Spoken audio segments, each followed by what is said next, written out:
Away from that, 29 police officers who foiled a terror plot in Merti Isiolo County that was targeted at different locations in the city, including a church, have been feted today by the Inspector General of Police, that's Joseph Boinett.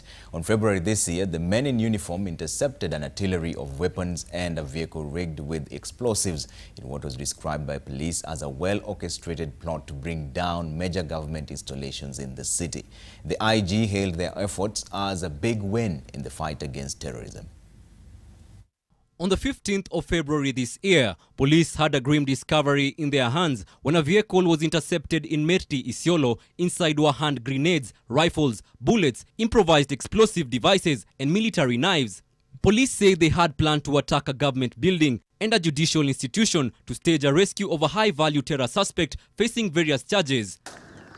Today, police officers behind this hair-raising finding were feted in Isiolo County. I came to this police division, this Merti police division, and specifically Merti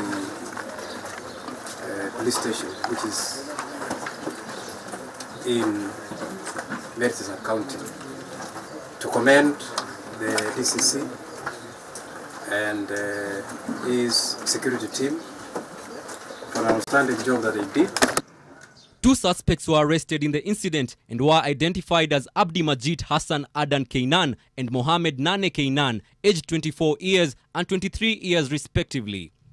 Two others managed to escape while one was shot dead. Police yesterday released a photograph of yet another suspect by the name Anthony Mbele Munyasia, alias Abdallah, who is suspected to be hiding in the country and who they say intended to carry out an attack during the holy month of Ramadan.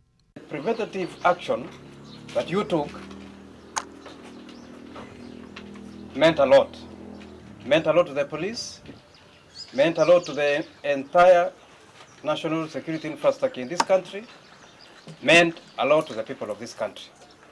20 more officers who participated in the investigations that led to this breakthrough will also be rewarded soon at the Criminal Investigations Headquarters in Nairobi. These awards, the IG says, will motivate police officers to soldier on in the fight against terror despite the challenges they face. Melita Oletenges, NTV.